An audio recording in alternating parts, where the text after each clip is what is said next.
Ya, terima kasih atas kesempatan yang telah diberikan. Di sini saya atas nama Gracilia Lydia Lupur dari Fakultas Kesehatan Universitas Kristen Indonesia Maluku, mata kuliah Ilmu Dasar Keperawatan 1. Di sini saya akan menjelaskan anatomi dan fisiologi sistem neuron.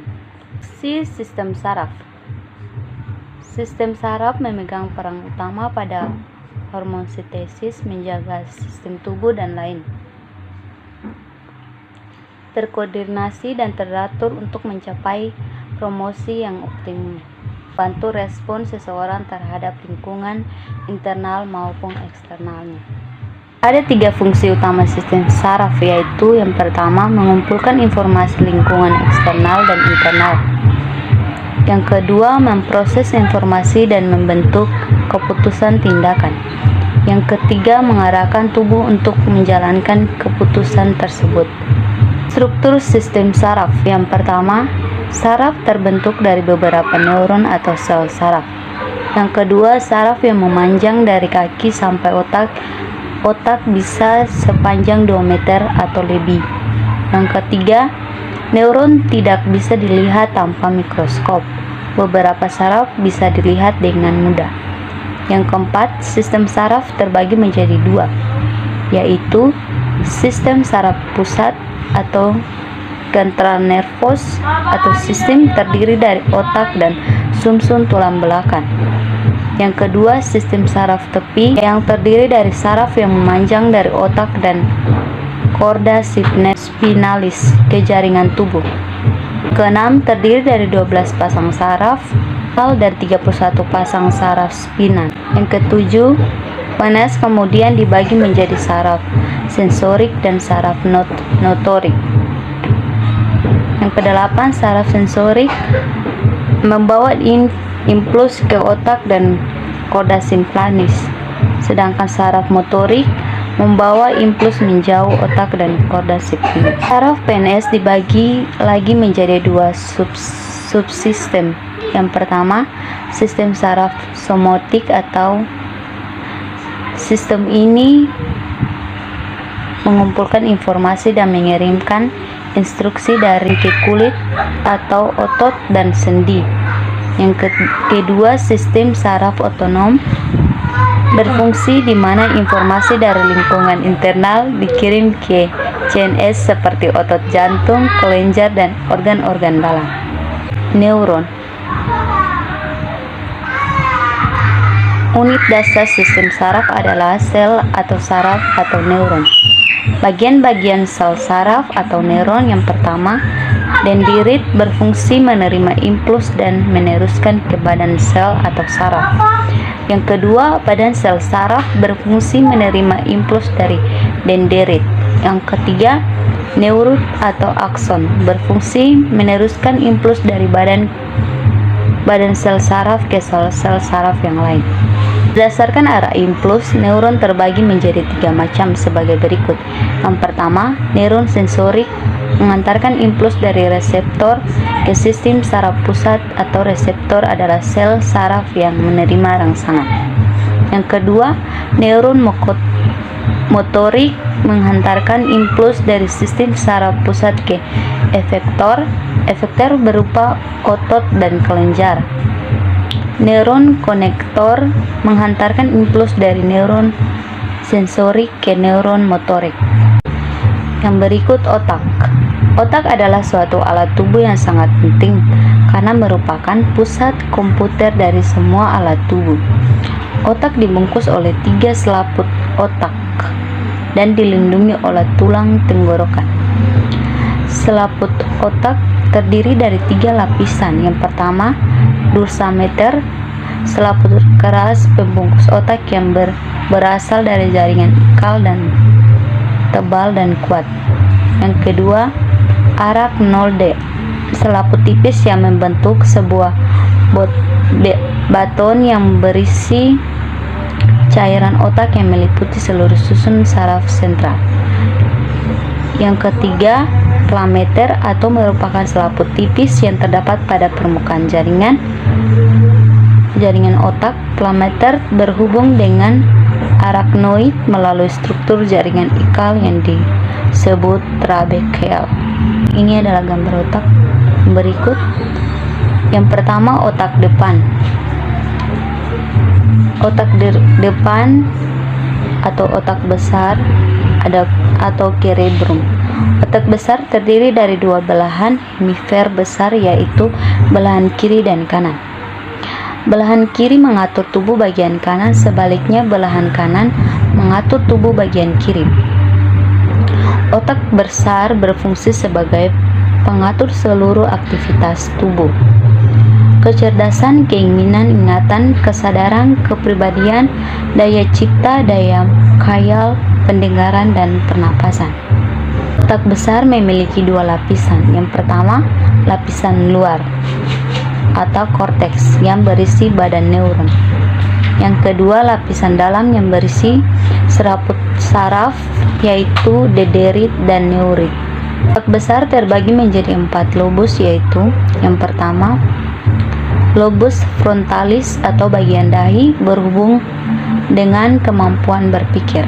Yang kedua, lobus parietalis bagian ubun-ubun sebagai pusat berbicara, juga pusat untuk merasakan dingin, panas, dan rasa sakit. Yang ketiga, lobus temporalis atau bagian pelipis mengendalikan kemampuan berbicara dan bahasa, juga sebagai pusat pendengaran.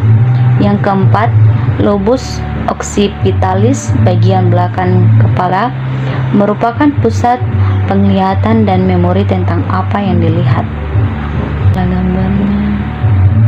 Dienkeplon terdapat di depan otak tengah dan mengandung thalamus, terdiri atas substansi kelabu, merupakan tempat penerima semua informasi sensoris kecuali penciuman. Thalamus memengaruhi kerja cerebrum dan meningkatkan fungsi mental. Yang kedua, hipotalamus berada di bawah talamus dan berfungsi mengatur berbagai proses, misalnya lapar, haus, temperatur tubuh, dan juga mengontrol kelenjar pituitari. Yang ketiga, kelenjar pineal. Yang keempat, kelenjar pituitari. Otak tengah manusia berukuran kecil dan terletak di depan otak kecil. Otak tengah berperan dalam pusat pergerakan mata, misalnya mengangkat kelopak mata atau refleks penyempitan pupil mata. Otak belakang merupakan otak yang tersambung dengan sumsum tulang belakang, terdiri dari yang pertama, otak kecil merupakan bagian belakang otak besar, berfungsi sebagai pusat pengatur koordinasi gerakan yang didasari dan keseimbangan tubuh serta posisi tubuh. Yang kedua, pons atau jembatan menghubungkan dua belahan otak kecil, otak depan dengan otot belakang, dan otak depan dengan sumsum tulang belakang. Yang ketiga, medula oblongata menghubungkan otak dengan sumsum tulang belakang. Medula berfungsi mengontrol fungsi organ-organ dalam. Sumsum tulang belakang. Sumsum tulang belakang terletak di dalam rongga ruas tulang belakang. Itu lanjutan dari medula oblongata memanjang sampai tulang punggung, tepatnya sampai ruas tulang pelanga kedua. Fungsi sumsum tulang belakang yang pertama sebagai pusat gerak atau refleks, yang kedua menghantar impuls sensorik dari kulit atau otot ke otak, yang ketiga membawa impuls motorik dan dari otak ke efektor. Tulang punggung terdapat sumsum punggung dan cairan cerebrospinal. Yang berikut sistem saraf stopi. Berdasarkan arah impuls yang dibawanya dibedakan menjadi yang pertama, saraf aferen membawa impuls saraf dari reseptor menuju sistem saraf pusat. Yang kedua, saraf eferen atau membawa impuls saraf dari sistem saraf pusat ke efektor. Berdasarkan tempat asalnya dibedakan menjadi 12 pasang saraf dan 31 pasang saraf atau saraf tulang belakang dan saraf kepala. Berdasarkan fungsinya dibedakan menjadi yang pertama, sistem saraf somatik atau sadar mengatur gerakan yang disadari, misalnya gerakan kepala. Yang kedua, sistem saraf otonom mengatur gerak yang tidak disadari, misalnya gerakan otot jantung. Sistem saraf simpatik.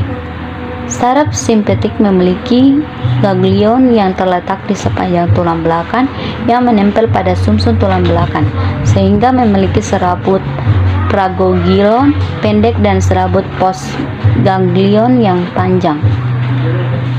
Berikut sistem saraf parasimpatik.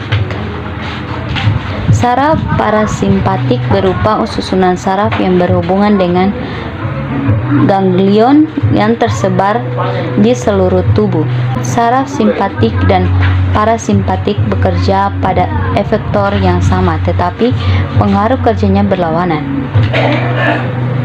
Bagian yang dipengaruhi saraf denyut jantung, proses pencernaan, pembuluh arterit, pupil, bronkus, dan kantong kemih.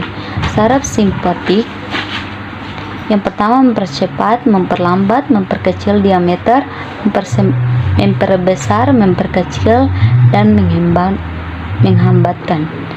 Saraf parasimpatik yang pertama memperlambat, mempercepat, memperbesar diameter, memperkecil, dan memperbesar.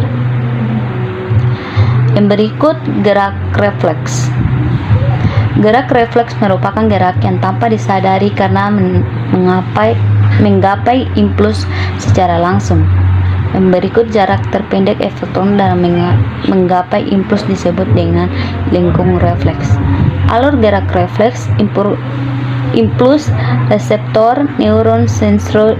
Sumber referensinya yang pertama dari buku Anatomi dan Fisiologi untuk Keperawatan dan Kebidanan tahun 2010, yang kedua tutor Olimpiade Biologi atau 5 Benua 2009. Sekian dan terima kasih.